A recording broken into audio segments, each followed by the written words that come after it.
So, as you know, one of the things that we say together every week is our mission statement. Unity of Springfield encourages and inspires spiritual and personal growth by empowering each of us to be authentically all that we came here to be. And that is not a selfish mission, because I sincerely believe that as we grow spiritually and personally, and we become more authentic, our authenticity is that pure expression of God. And when we are expressing God and all that we talked about, the attributes of God, then we cannot help but give out, but let flow from us love and kindness and compassion and connection and oneness. So I love our mission statement. I love our mission statement because as each of us, as we said before, it starts right here with me, period. And as I become more of that light, then it lifts everything up around us. It's so powerful. So we are continuing today to talk about leveling up, and leveling up meaning participating in a higher way in life, in our life, and in the life all around us. So 2 weeks ago, we talked about leveling up with ourselves, and we talked about things like, and this is from the scripture, love the Lord your God with all your heart, mind, soul, and strength, and love your neighbor as you love yourself. And Jesus said in that, and the second is equally important. And so, in a sense, love your neighbor as yourself was saying how we love God. And so, we have to love ourselves, because if we don't, then we're seeing through these filters that are also going to diminish other people around us. And so we talked about things like being more kind and compassionate with ourselves. We talked about forgiving ourselves, giving ourselves a break. We talked about, even loving our bodies, loving our mind, loving our past, accepting it, and things, physically, like stopping and maybe sleeping in on Saturday morning, or going out and sitting in nature for a while, putting that book down, putting the phone someplace else, any electronics, and just being. It's wonderful ways to start loving ourselves and leveling up in that. So last week we talked about leveling up in our spiritual community, and we talked about this in 2 ways. We talked about going beyond seeing each other on a Sunday morning or Wednesday night, shaking or hugging, to a place where we begin to know each other, because this is our family. And so we talked about ways that we could do that. And I had a couple people that signed up to be part of the connection group. And I so appreciate that, because one of the ways that we can do that is by being in contact with each other, small groups, things like that. And the other thing that we talked about in leveling up in our spiritual community was our participation in the ministry, recognizing that this ministry is not the board's, it is not the staff, it is not mine. This ministry is our ministry. And what an amazing opportunity that every one of us has to bring forth our innate gifts and talents and level up, bring this ministry to a higher place, because we love what this ministry stands for, what it is about, and we want to see this get out beyond the walls of Unity of Springfield. So today we're going to talk about leveling up, reaching out. Leveling up and reaching out. Wayne Dyer said, in response to the question, what should I do with my life? I suggest there's only one thing that you can do with it. Since you came into this life with nothing, and you will leave this life with nothing, you can give it away. You'll feel most on purpose when you're giving your life away by serving others. When you're giving to others, your planet, and to your source, you're being purposeful. Whatever it is that you choose to do, if you're motivated to be of service to others while being authentically detached from the outcome, you'll feel on purpose, regardless of how much abundance flows back to you. And so the question that we really began to ask was, how may I serve? How may I serve? So the greatest example of service was, of course, our master teacher, Jesus. His whole life, his whole beingness exemplified service. And it was service sometimes in ways, and it was service sometimes in very small ways. But all of it mattered. Every single thing mattered.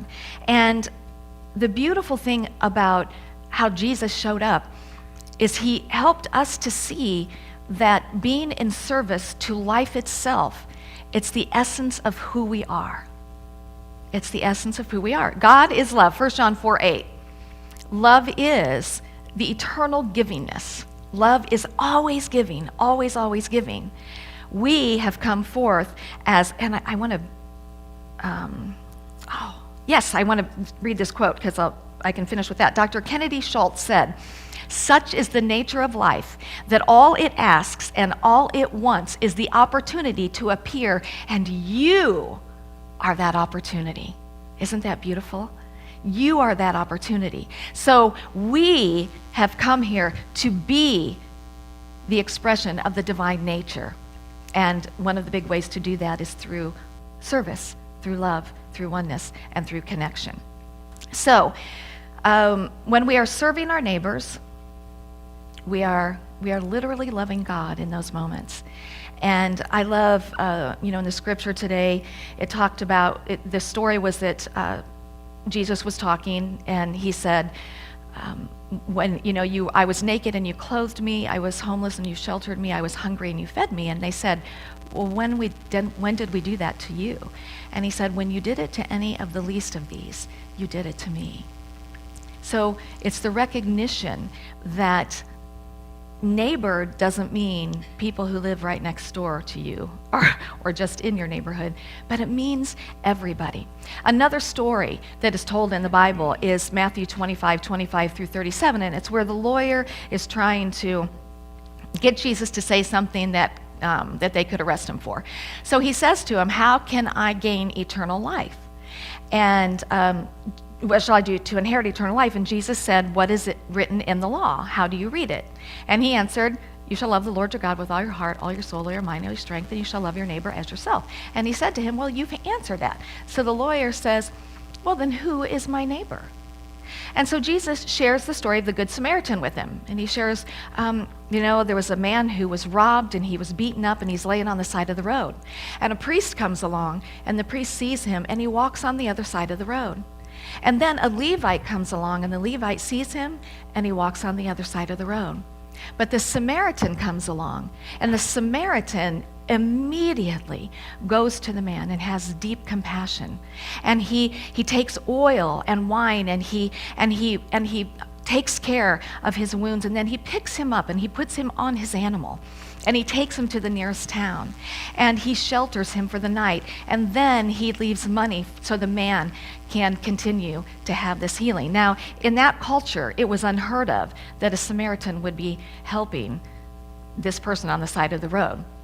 And so he said to him, let me see how he said it. "Which of these three do you think proved to be a neighbor to the man who fell to the robbers?" And the lawyer said, "The one who showed mercy." And Jesus said to him, "You go and do likewise." You go and do likewise. This is all about letting down those walls of separation. Letting down those walls that say, you don't really deserve my help for this, or this reason, or I'm not even going to look. If I don't look, it doesn't exist. But what I'm going to tell you is that it does. It does exist every day, everywhere that we go, all around us. Now, we all know that this past Thursday was 9/11, and it was 13 years later, and a time of honoring and remembering those who lost their lives. But what I want to focus on today in reference to that is this. In my lifetime, I have never seen people, our nation, or the world come together as one humanity, as I did after the tragedy of 9/11. And I thought, the walls of separation came down when the towers came down. And we know that even in the midst of huge devastation, that great good comes out of everything. And I believe that this is one of those times where we just saw each other. There was nothing, no judgment, no separation. We didn't see gender, we didn't see race, we didn't see lifestyle choice, we didn't see economic status or education level, we didn't see short or tall or gang person or whatever. None of that was there.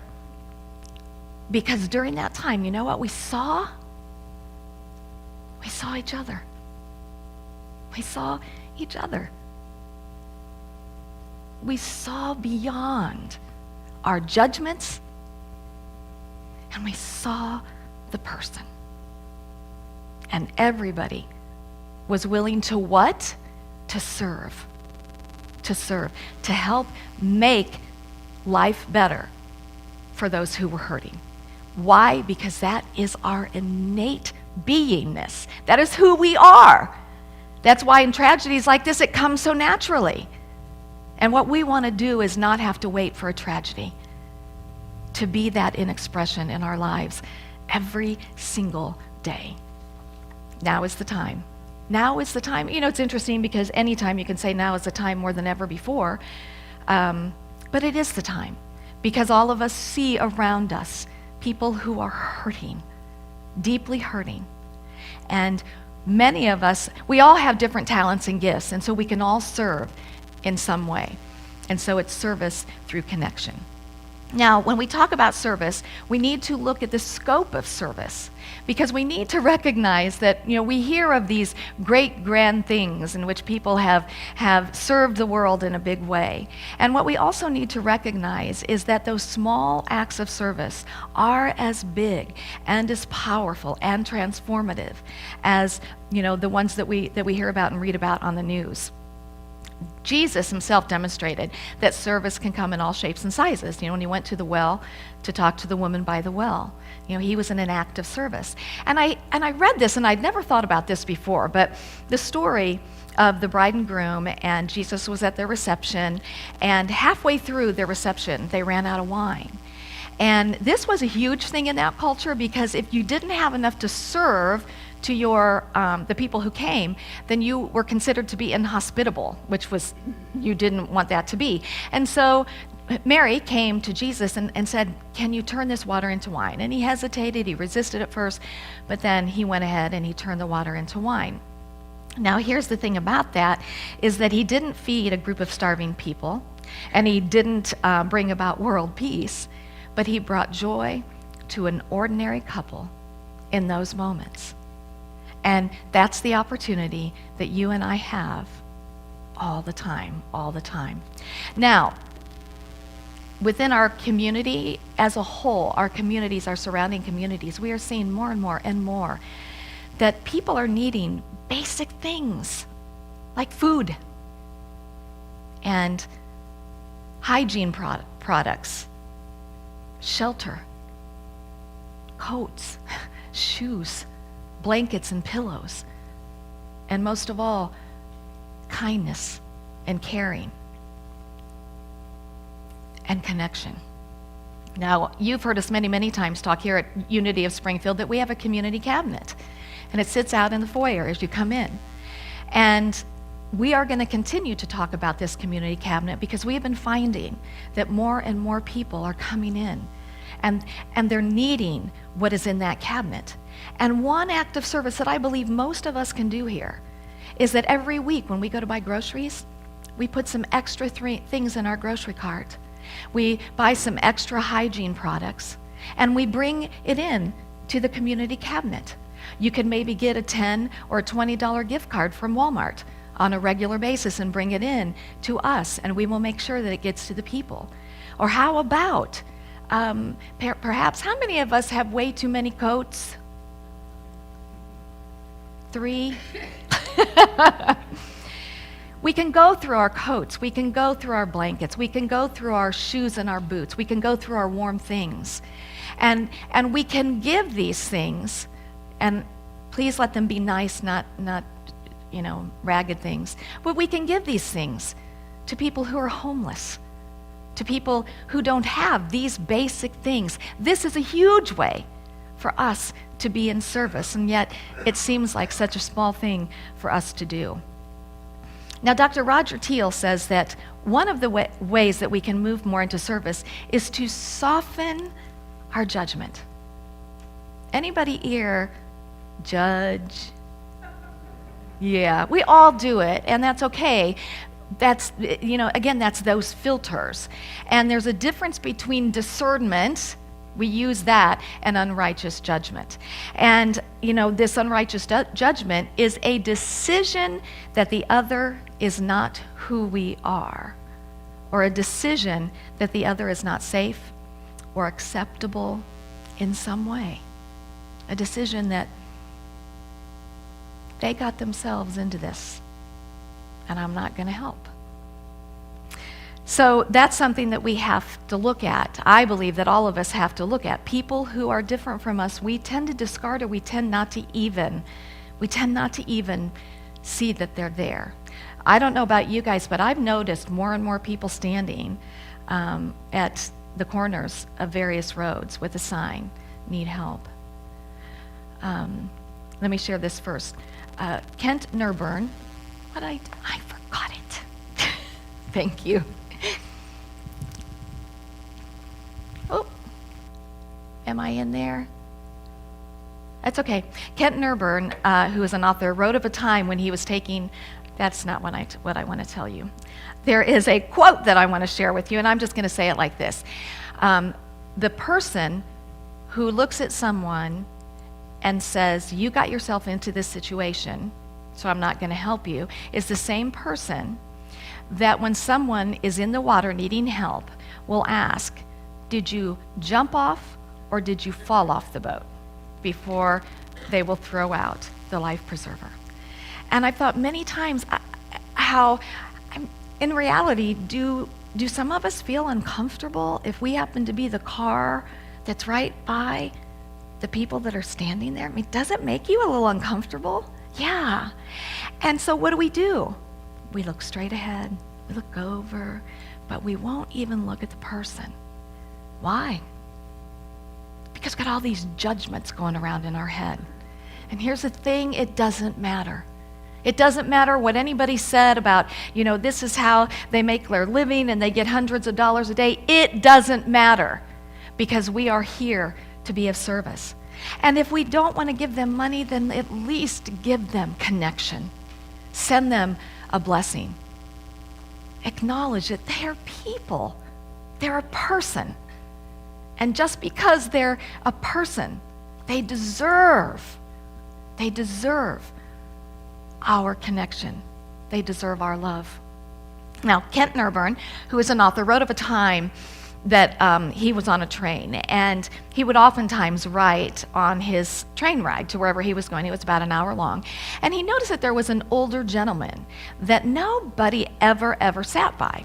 And the reason that nobody ever sat by him was because they thought that he was drunk, because he slurred his words and he was really off balance, and they just thought that he was drunk all the time. So Kent went and sat by him, and what he discovered was that he had had a stroke. And that is why he had slurred his words and why he was, not so balanced. And so he got to talking to this man and found out that he had been an engineer. In fact, he had been an engineer on that very train. And they talked about the richness of life and people in this wonderful conversation for an hour. And then when Kent went to get off the train, the older gentleman said, thank you so much for taking the time to talk with me. And Kent looked at him and he said, no, thank you. Thank you for helping me to see myself more clearly. Isn't that beautiful? Helping me to see myself more clearly. And he writes, and I love this, he says, take a chance, like people first, ask questions later. Oh, like people first, ask questions later. Now, I want to tell you too that service can be good for our overall health. I want to share with you another story, and this is a story of Andy Mackey. Now, Andy Mackey had a lot of trouble with his heart, and he ultimately got to the point where he was on 15 medications, and he was having all kinds of awful side effects. So he decided, I'm going to stop taking all my medications. He was not having a quality of life, and he decided that for the rest of the time that he had, he wanted to have a quality of life, and he thought his time was only going to be maybe a month. And so he took the money that he would have used on his medications, and he bought 300 harmonicas, and he found a way to be able to go into the local school system and give these harmonicas to children and to offer free lessons. And so the next month, surprised that he was still alive, he decided to do the same thing. So he took his money, he bought another 300 harmonicas, went in, and he would give these lessons for free. Well, month after month after month, this was continuing to happen. And then he decided, well, he really wanted to help the older kids too. And so he created these, they were called like strum something. And they were just made out of a little piece of wood, and they had strings on it. And he taught them how to play that. And the picture that I have is this picture of all of these hanging.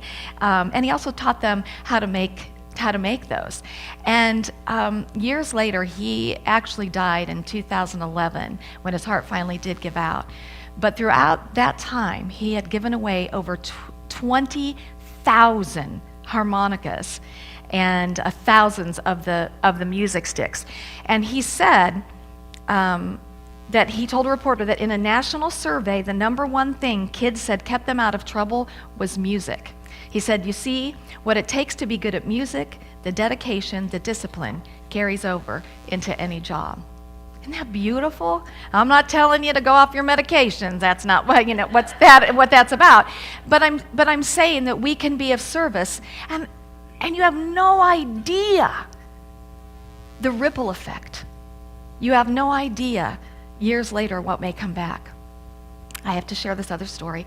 I don't remember the man's name, but he was supposed to go on a ski trip and with his friend, and his friend called him. His friend was in Prague, and said, I need you here. I'm helping out some refugees, and I need you to come here. You have what we need here. So he went over, and what the other man was doing was he was helping children. It was 1939. It was, Hitler was approaching, but the war hadn't started yet. And so he was helping children to safely get out. And so his heart just opened with such deep compassion. And so for the next 6 months, he moved there. And he was a stockbroker by day, and every other moment that he had, he did everything he could to get these children out and to keep them safe. And he would do whatever it took, and at one point he reached out to Britain and to Sweden, I think it was, and Britain said that they'll take the children, but they have to have $50 with them, and they have to already have a home. So he reached out through the newspapers in Britain, and people stepped up to this, and so the war started, and he had to stop. So 50 years later, his wife is up in the attic, and she finds this chest. And in this chest are pictures of all these children and facts about these children. And she comes down and she said, I don't know anything about this. And so he says, yes, I was a part of this. And she was amazed by this. So she took it to several news people, and she finally found somebody who started to write about this. Well, in a short period of time, BBC did a special on him. And, he was brought there by false pretenses. He's sitting in the front row of the audience, and then she starts telling this story. And you can kind of see him. And she said, and one of those children is sitting right beside you. And this woman reaches over and just hugged him and said, thank you for saving my life. And then she said, and there's another of those children sitting right beside you. And this woman reaches over and she said, I want to ask if there's anybody else in the audience whose life was saved by this man. Please stand up. And the entire audience stood up. And yeah, there were a lot of tears. And, something that this man just did out of the love and the connection and the desire to be of help to people. And probably even, he put it away, and he probably even didn't think it was a big thing 50 years later. came around to, I think there was like 250 people that they had contacted and came to this. And there were 250 of those people there who were living these wonderful lives because of this man. Isn't that beautiful? Ah, it's so beautiful. So practical application. How can we show up as more connected and in service? One of the things is to ask daily, in our morning time, in our morning meditation, how can I serve today? How can I serve today? How can I use my gifts and my talents to connect? And sometimes even to say, God, help me to let down these walls that keep me separate, and help me to really see the people around me. Start small. We don't have to do those big things, but start small. Look around and see what it is that you can do today to connect and to serve. And begin, again, to notice the least of those in your community, the people that you would normally turn away from, and pray for them. Gary Marsh says, the world, no matter how small, large, mundane, or terrifying it may appear, needs each of us to participate in it by serving others with whatever we have at this moment. Our service doesn't have to change the world, but everyone's world will change as we discover what Tolstoy's angel discovered. We live by loving others, and we love by serving them. And the last quote I want to share with you is Teddy Roosevelt's timeless advice. Do what you can with what you have, where you are. Do all the good you can by all the means you can, in all the ways you can, in all the places you can, at all the times that you can, to all the people that you can, as long as you ever can. The last slide that I had to show you was a homeless man sitting on the side of the street. He had a sign, and it said, I need kindness. I think that says it all. I think that says it all. Namaste. Let's go out and love and connect and serve. Let's make a difference.